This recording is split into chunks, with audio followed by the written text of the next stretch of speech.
Bom dia, boa tarde, boa noite. Aula 2 da turma M2FI2, tá? Esta aula é a aula sobre a energia no movimento harmônico simples, tá certo? A energia no movimento harmônico simples, nós sabemos que não tem atrito. Então não temos forças dissipativas, são forças conservativas, tá? Basicamente, eu tenho dois tipos de energia: a energia cinética, devido ao movimento do bloco, e a energia potencial, da posição da mola, tá certo? Então eu vou ter a energia cinética pela letra, é representada pela letra K grande, K maiúscula, de kinetics, né, do inglês. Então fica mv² sobre 2 é a energia cinética. E a energia potencial da mola é 1 meio de kx ao quadrado, onde esse x é o quanto que a mola foi distendida. Então, essa soma da energia cinética com a energia potencial, ela é fixa, ela é constante e é a energia mecânica do sistema. A energia mecânica do sistema é conservada porque não temos atrito, certo? Então, se eu disser que a energia mecânica total é a soma da energia cinética mais a energia potencial, eu posso escolher um ponto onde a cinética é zero. Quando que a cinética é zero? Quando está nas extremidades. Aí esse x vale quanto? Vale a amplitude. Então, a energia mecânica é meio de k amplitude quadrado, tá? Fora dos extremos, a energia mecânica tem que ser essa soma. No ponto central, quando ela passa pelo centro, o x é zero. Então, temos só a energia cinética. Então, a energia mecânica também é meio de mv² máximo, né? Quando v é máximo, não temos potencial, só temos cinética. Então, aqui, quando esse v é v máximo, ele é energia mecânica. Mas é mais simples escrever em termos da amplitude, porque ela já é dada no exercício. Então, nos extremos, a cinética é zero, só temos a potencial e o x vale a amplitude, então é meio de k². E que vocês percebem que a energia, a amplitude é proporcional à energia mecânica. Quanto maior a amplitude, maior a energia mecânica do sistema. Se a amplitude é pequena, a energia mecânica é pequena. Então, aquelas ondas do mar com grandes alturas têm grandes energias, né? Porque a amplitude é ao quadrado que é a energia, tá certo?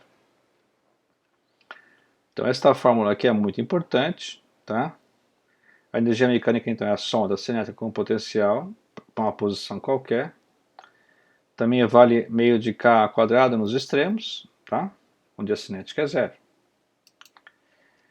E aí, eu posso aqui achar a velocidade em função da amplitude. Corto esse meio, passo esse m dividindo, extraio a raiz.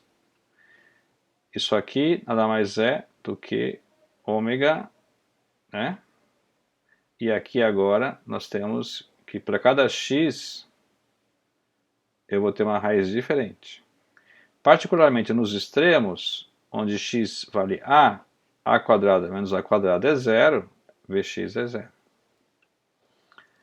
Quando o x é igual a zero, bem no centro, isso aqui, raiz quadrada de a² é o próprio a. Isso aqui é ômega, né? O ômega a é o v máximo, tá lembrados? Tá? Então esta forma é interessante porque ela me dá o v para um x qualquer, tá? Sem precisar usar o tempo, tá? Bom, como é que eu posso interpretar a energia cinética e potencial? Eu sei que no extremo a potencial é máxima e a cinética é zero. No meio, a cinética é máxima e a potencial é zero. E no meio do caminho? Então aqui eu tenho, por exemplo, eu estou aqui na posição menos A, esticando a mola, vou soltar. O V é zero, quando eu solto no instante inicial, o V é zero e a aceleração é máxima. é ômega ao quadrado A. Nesse ponto, a minha cinética é zero, eu só tenho potencial. Então a mecânica é igual a potencial. Vamos pegar um ponto qualquer aqui na metade da amplitude. Na metade da amplitude, eu tenho as duas energias, tá? Eu tenho que a velocidade é raiz de 3 quartos do V máximo e a aceleração é metade da máxima. Então eu vou ter uma energia cinética e uma energia potencial, tá certo? Que quando eu somo as duas, eu tenho energia mecânica, tá certo? No ponto zero, eu não tenho aceleração, eu não tenho x, então eu não tenho potencial. Tenho só cinética. Então aqui a aceleração é zero e o V é máximo, só tenho cinética. Então a cinética é a energia mecânica. Na metade da amplitude, eu tenho novamente as duas acontecendo. A cinética é maior que a potencial, mas a soma das duas vai dar a mecânica. Tá?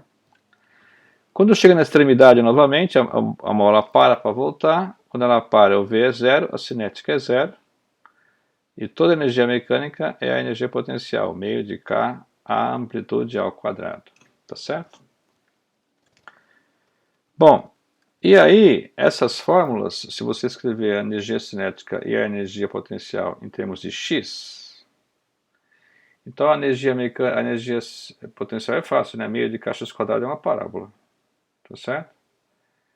E aqui, nessa linha aqui, é quando o x vale A. O x vale A, então aqui é a energia mecânica. Então, a energia vem até aqui só. A energia mecânica constante. Se eu escolher um x qualquer, daqui até aqui é a energia potencial. O que falta para a mecânica é a energia cinética. Tá? E aí, se eu conseguir escrever a energia cinética, então, em termos de x, vai dar uma parábola de cabeça para baixo, né? De boca para baixo. E aí, vai dar uma coisa assim. O que quer dizer, então? Que em x igual a zero, por exemplo, a potencial é zero e a cinética é máxima. No x igual nas extremidades, a cinética é zero, essa linha verde, e a potencial é máxima. No meio do caminho, eu tenho duas contribuições aqui, né? Então, por exemplo, nesse ponto aqui, daqui até aqui é a energia potencial, daqui até aqui é a energia cinética. A soma das duas vai dar a energia mecânica. Beleza? Então a energia cinética é maior, é máxima aqui, quando o x é igual a zero, a mola não está esticada, e ela é igual à energia mecânica. E ela é zero nas extremidades. A energia potencial ela é zero quando a mola não está distendida, quer dizer, no centro, em x é igual a zero. Nas extremidades, a energia potencial é máxima, porque o x é máximo, e vale a amplitude. Beleza? Bom, vamos ver um exercício então. Exemplo 13.4. Ache as velocidades máxima e mínima atingidas pelo corpo que oscila no exemplo 13.2. B. Ache as acelerações máxima e mínima. C. Calcule a velocidade Vx e a aceleração AX quando o corpo está na metade da distância entre sua posição inicial e a posição de equilíbrio. D. Ache as energias total, potencial e cinética nesse ponto. A total é que ele fala é a mecânica, né? Vamos lembrar quem é o exemplo 13.2. É aquele que tinha um trilho de ar, que o cara puxou com uma força de 6 newtons e deslocou 3 centímetros. Daqui eu tirei o valor de K, o K é 200 newton por metro, ou 200 kg por segundo quadrado. E depois, sabendo a massa e sabendo o K, eu tirei o ômega, tá? O ômega é 20, tá? Vamos lá então. Quanto que é a velocidade máxima e mínima desse exemplo aqui? O V máximo e o V mínimo. Aqui eu tenho a amplitude, né? Amplitude é 0,03, tá certo? Tem o valor de x, tem o valor de k e tem o valor de ômega, tá? A velocidade máxima é ômega a. Ômega eu tenho, e a, ômega eu tenho, e a também eu tenho, tá? Tá aqui o a, né? Dá para calcular o V máximo. Então aqui, ó, o V máximo é ômega a. Isso aqui é ômega, né? Raiz de k sobre e. Isso aqui é 20. Então ômega, o V máximo é 0,4 metros por segundo. Quando ele vem e passa pelo centro, está contra o referencial, então é menos 0,4. Seria a mínima, né? E quando ele volta, ele passa pelo centro, seria mais 0,4, seria a máxima. Tá certo? E quanto que é a aceleração máxima? A aceleração máxima é a ômega ao quadrado, tá certo? Aceleração máxima, então, aqui ó, ômega ao quadrado vezes o a, tá certo? E aí, então, aqui está o ômega ao quadrado, que vai dar 400, e aqui está o a, então vai dar 8 metros por segundo ao quadrado, tá? Quando você larga o corpo, a aceleração é para cá contra x, então ela é menos 8. Quando ela passa pela origem é 0, quando ela vai lá na outra extremidade, ela vai ser pelo lado de cá, aí ela vai ser mais 8, tá certo? Depois, quando o corpo está na metade da distância, a gente pode usar aquela fórmula lá, né? Aqui a amplitude é 0,20, então a metade da distância seria 0,10. Então, eu tenho esta equação, que é aquela equação que eu falei que eu podia escrever a velocidade em função de x. Então eu ponho aqui o x, que é 0,10, e o a é 0,20, isso aqui é o ômega. Então colocando essa, né? Você vai dar então menos 0,35. Por que menos? Porque está vindo, né? Quando tá, na primeira vez que está vindo, né? Porque aqui também é 0,10, né? Se fosse menos 0,10 era outro papo, mas aqui é 0,10, ele está vindo para cá, saiu de lá do 0,20 está vindo aqui no 0,10, então está vindo contra o referencial, então você escolhe o sinal de menos, que é mais ou menos, né? Tá? E quanto que é a aceleração nesse ponto? Tá? A aceleração nesse ponto, ele também pediu, né? A aceleração nesse ponto, aqui estão as energias, né? Tá certo? A energia total, a energia potencial e a energia cinética. Tá? A aceleração, você, em vez de colocar esse A, você vai colocar então o valor, né, 0,10, né? Que é esse aqui, o A seria 0,20, seria o 0,10, tá certo? Bom,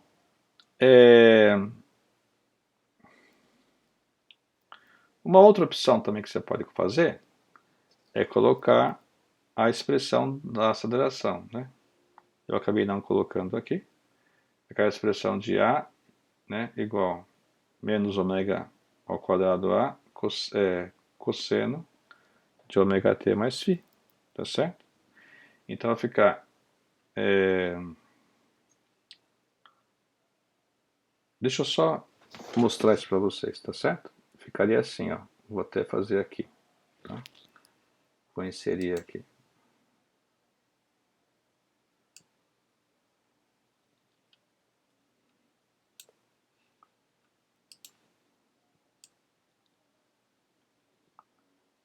Tá? Então, o A, né, de t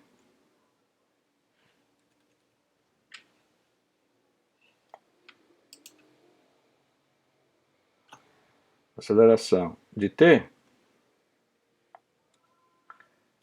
é igual a menos ômega ao quadrado, tá certo? ômega ao quadrado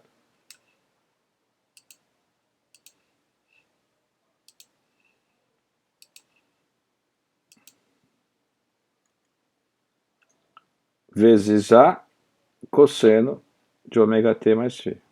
Mas o A cosseno de ômega t mais φ é o x de t. Então aqui é o x de t. Tá?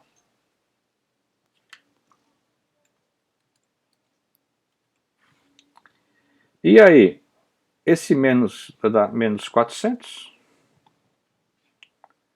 E no caso, o x de t é quando o x está passando aqui do 0,10, né? O 0,20 é o máximo. Se você colocar aqui 0,20, você vai ter então esse 8 metros por segundo ao quadrado aqui, ó, tá? Quando ele está passando aqui no 0,10, você põe aqui o 0,10, tá certo? 0,010, né? Isso. E você vai ter então nesse ponto aí, que vai ser então igual a menos 4 metros por segundo ao quadrado. Certo? Então, tinha esquecido de colocar essa resolução aqui, está colocada então aqui, tá? Beleza? Então, esse exercício então é um exercício interessante que usa bastante conceitos, né? Todos os conceitos que a gente viu aqui, tá? Bom, um outro exercício. Energia e momento no MHS. Um bloco de massa M preso a uma mola horizontal de constante de força K descreve um movimento harmônico simples, MHS, com amplitude A1.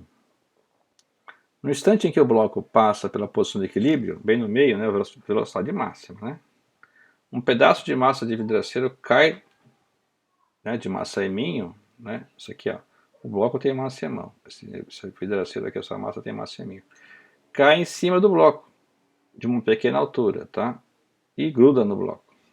Uma colisão totalmente inelástica, tá certo?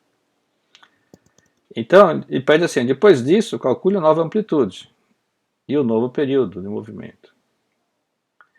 E depois, repetir de novo essa mesma conta, supondo que a massa caia lá na extremidade da trajetória, não no meio.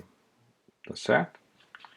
Então a letra A é assim, o bloco vem vindo, aqui em 0 está na máxima velocidade, aí cai uma massa aqui e gruda.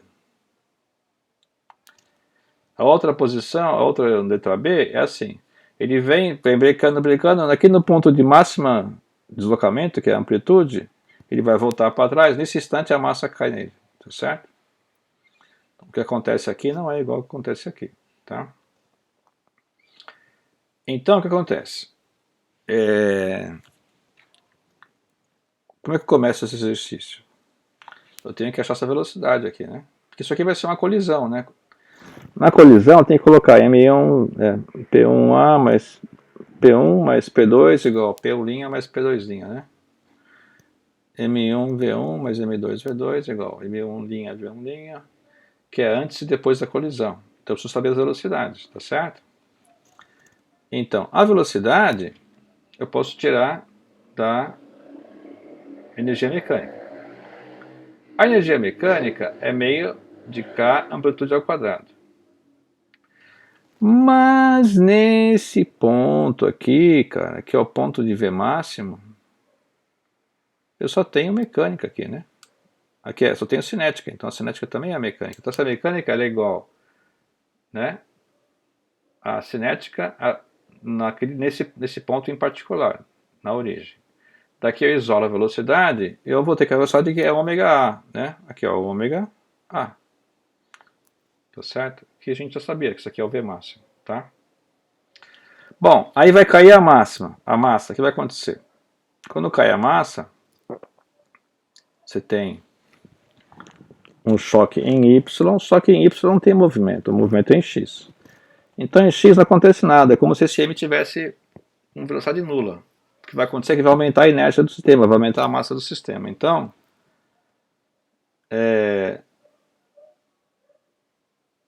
na componente X, o que vai acontecer? Você vai reduzir essa velocidade aqui, tá certo? Porque você vai aumentar a massa.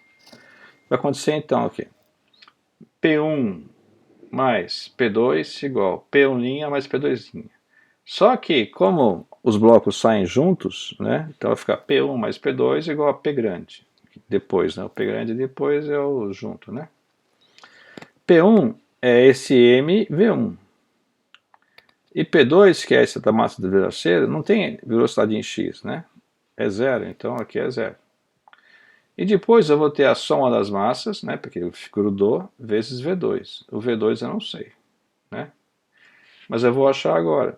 Eu vou isolar o V2, vai ficar então Emão sobre Emão mais Emin, o V1. Mas o V1 é isso aqui, certo? Beleza? Troco aqui então o V1, tá?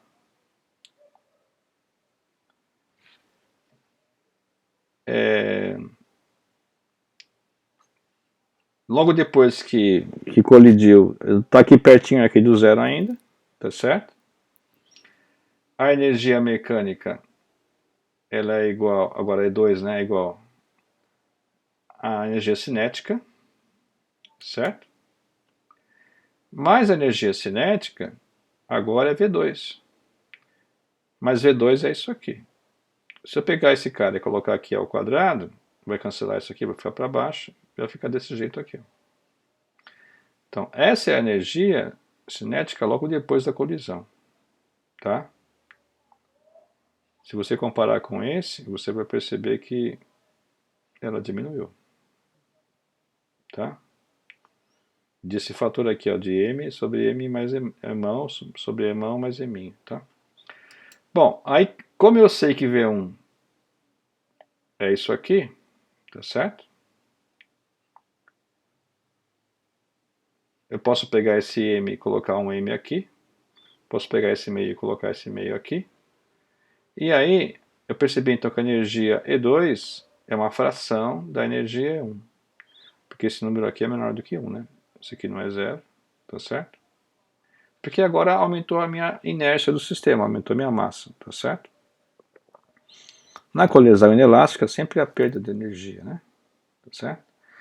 E agora então, eu vou, como eu tenho que E2 igual a meio de KA2, que essa fórmula sempre vale, né? Isso aqui vai ser a nova amplitude. Vou igualar isso aqui com a energia nova, tá certo? Igualando isso aqui com a energia nova, cancela esse meio, cancela esse K, e aí eu vou ter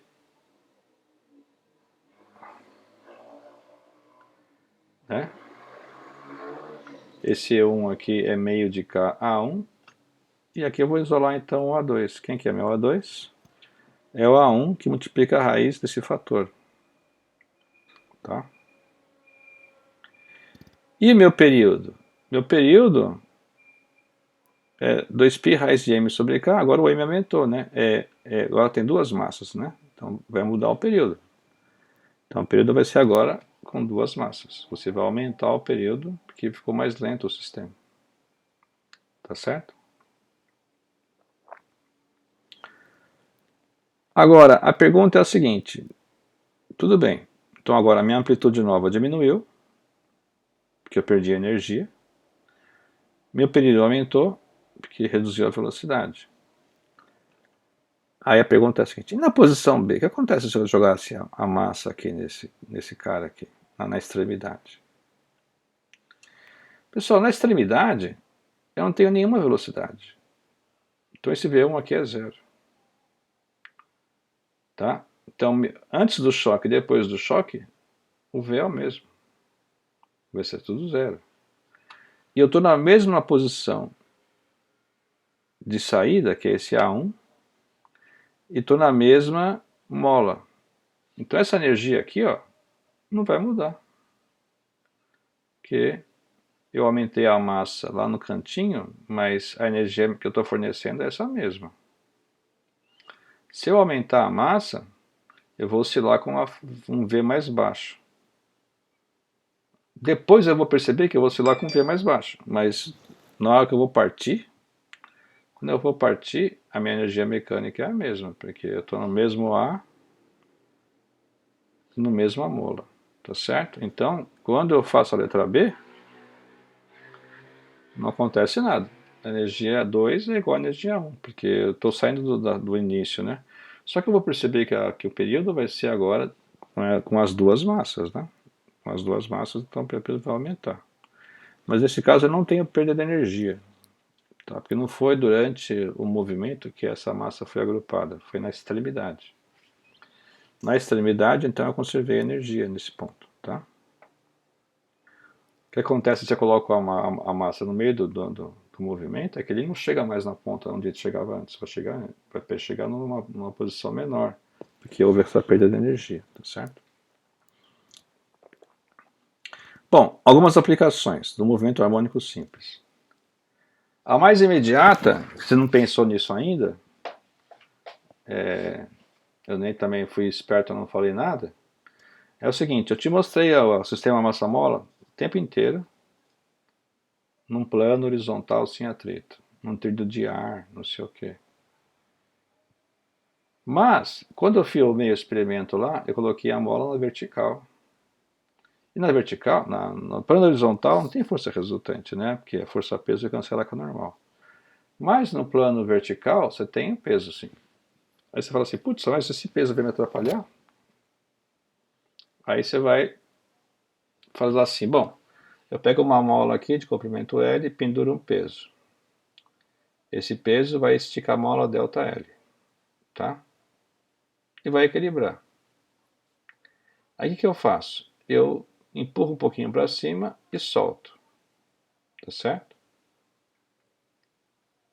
Então, se eu empurrar um pouquinho para cima, eu estou comprimindo a mola de X, então aqui ficou ΔL menos X, esse pedacinho aqui. Quem que é a força que a mola sente? A mola sente a força desse pedaço aqui, né? Em relação ao que ela estava antes, né?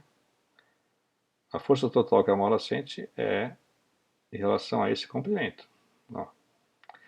Quando ela estava aqui, a força que a mola sentia era K ΔL, tá certo?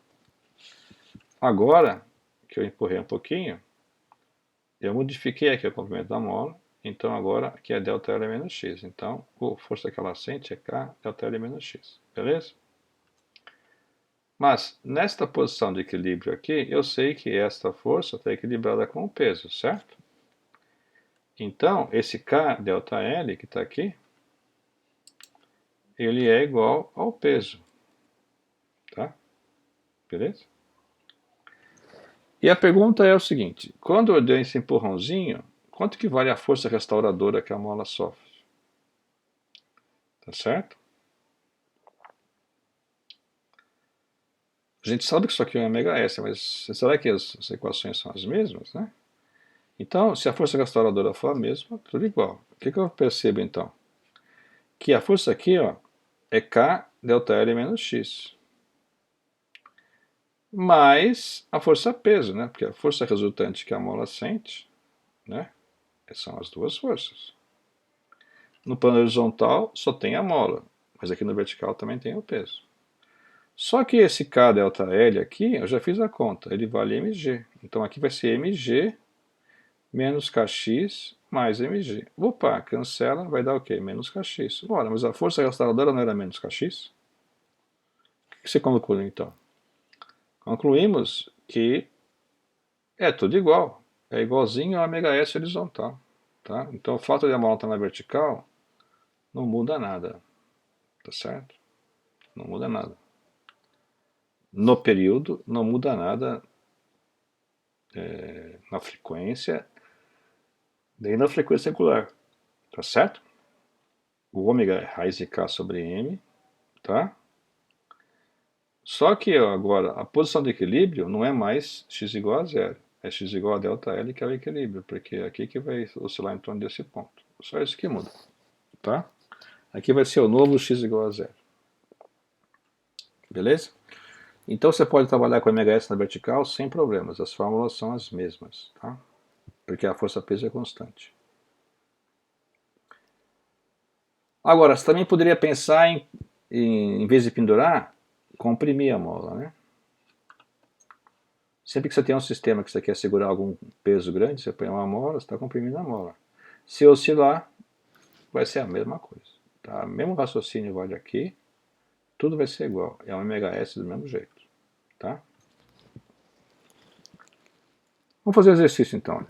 Os amortecedores de um carro velho de 1000 kg estão completamente gastos. O que quer dizer isso? Quando o amortecedor está gasto, ele oscila o amortecedor. O que acontece? O amortecedor oscila e segura, né, o amortecimento, ele amortece a oscilação. Por isso que chama amortecedor.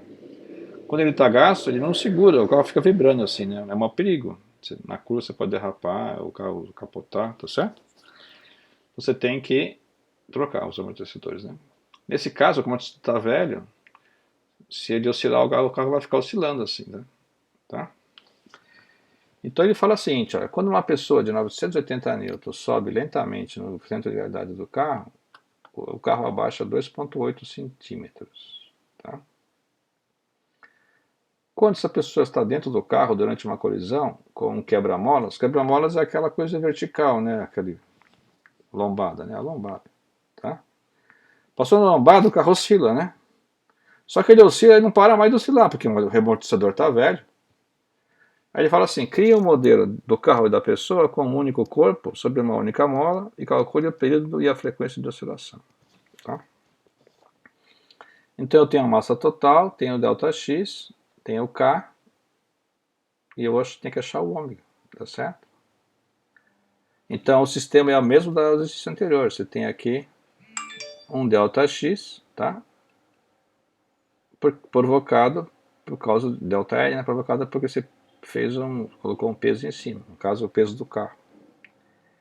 Então o K da mola é a força que você aplica sobre X, né?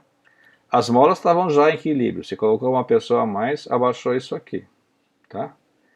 Então o K da mola é 35 mil newtons por metro, tá? Quilogramas por segundo quadrado. Isso aqui é décimo de milhar, né? 35 mil.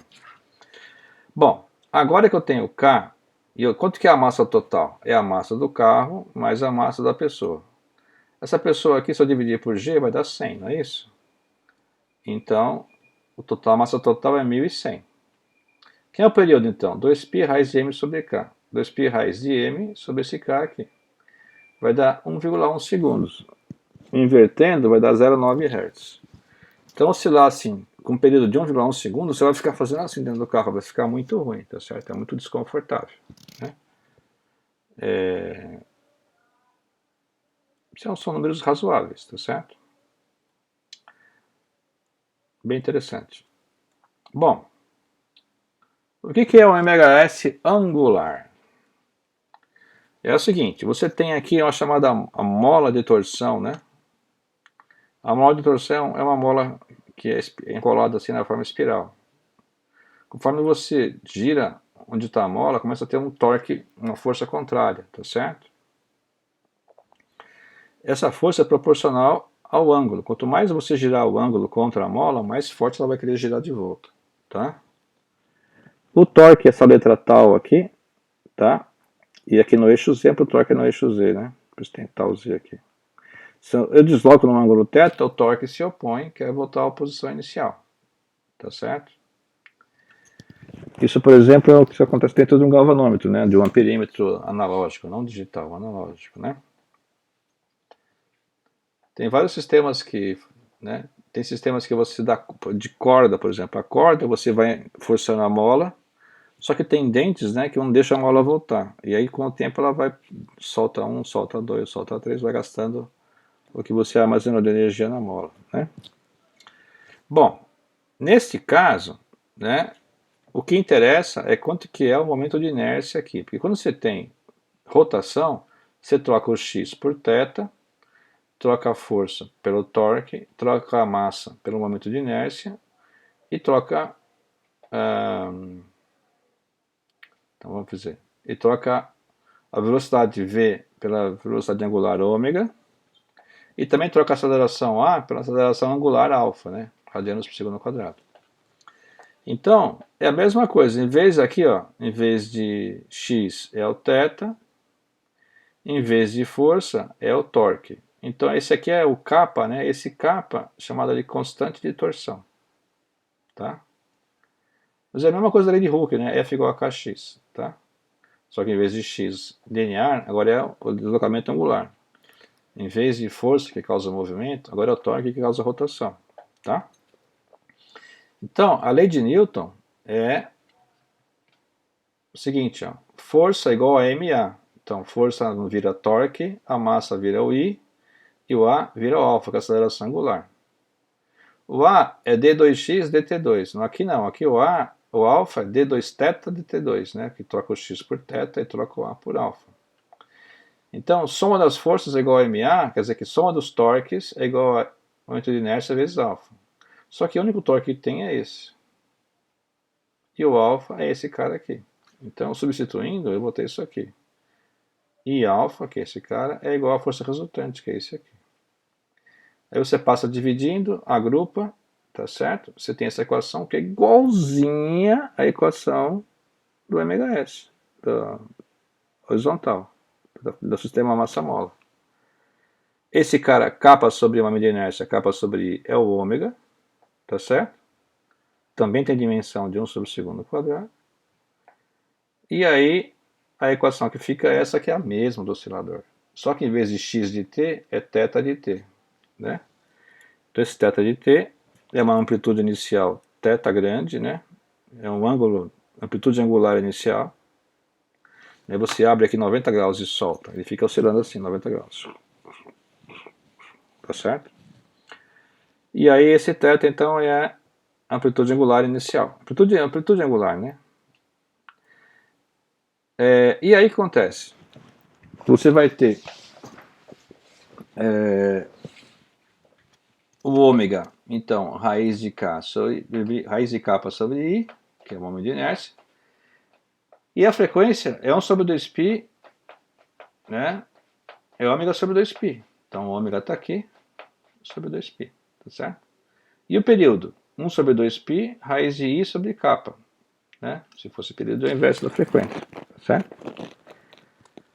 Então, é mais uma aplicação do MHS, tá? Isso é chamado MHS angular. É tudo igual, só troca a massa por I e troca a constante da mola K pela constante de torção kappa. Troca o X por θ. E acabou, mesma coisa. Então, por exemplo, aqui, ó. Você deseja determinar o momento de inércia de certa parte complicada de uma máquina em relação a um eixo passando pelo seu centro de massa. O que você faz? Você suspende o objeto por um fio, esse fio de torção, né, ao longo desse eixo. Esse fio tem uma constante de torção dada, né, padrão, é um fio padronizado, 0,450 newton vezes metro por radiano. Tá? E aí você torce ligeiramente o sistema e libera ele. Aí você cronometra a oscilação para medir o período. Aí você mede 165 oscilações em 265 segundos. Aí quanto que vale o momento de inércia? Tá? O momento de inércia, pessoal, é um dado importante de qualquer peça mecânica. Tá? E você, quando vai fabricar uma peça, você tem que fornecer o valor do momento de inércia nas especificações técnicas, né? Tá certo? Você pode, se o sistema ainda vibrar e tal, é muito importante que você dê esse valor corretamente, porque senão o engenheiro lá pode projetar um sistema para compensar a vibração, mas se você dá o I errado para ele, ele vai fazer tudo errado. Então, é padronizado, que você, qualquer peça que você compra que vai se mexer, ela vem marcada na especificação técnica dela, quanto que vale o momento de inércia, tá? Então você tem que, laboratórios especializados fazem esses testes para calcular esse momento de inércia. Bom, então a frequência a gente viu que é 1 sobre 2π é ômega sobre 2π. E o ômega é raiz de kappa sobre I, tá certo? Então, aqui ó, 165 oscilações em 265 segundos, tá? Tá certo? Em 1 segundo eu vou ter N oscilações, que é o F. Então aqui eu só dividi, então, 165 aqui, perdão. Aqui é 165. Ops, deixa eu... 165 aqui, tá? Tá errado, foi escrito errado aqui, tá? Aí o I vai dar, aqui tá, aqui é 125, tá, pessoal? Não, foi peça errado aqui no enunciado, tá? Aí o I, o que você faz? Você passa o 2π para cá, você eleva ao quadrado e vai dar k sobre I, passa o I para lá e passa o quadrado para baixo, tá? Aqui está o valor de k e aqui está a frequência, tá? E aí você vai ter então esse valor aqui do momento de inércia, tá? Que é sempre quilograma vezes metro quadrado, a unidade. Está calculado, tá? Bom, agora vamos falar sobre o pêndulo simples, certo? Não, isso é aula 3, tá? Então você já tem várias coisas que você pode fazer aí nessa aula 2 e vou passar aqui uma listinha para você, tá? Continua o capítulo 13, isso aqui é a nova listinha do capítulo 13, tá? Começa na página 71. Beleza? Então a aula 2 já foi. Nós vemos na terça-feira que vem, tá? Um abraço.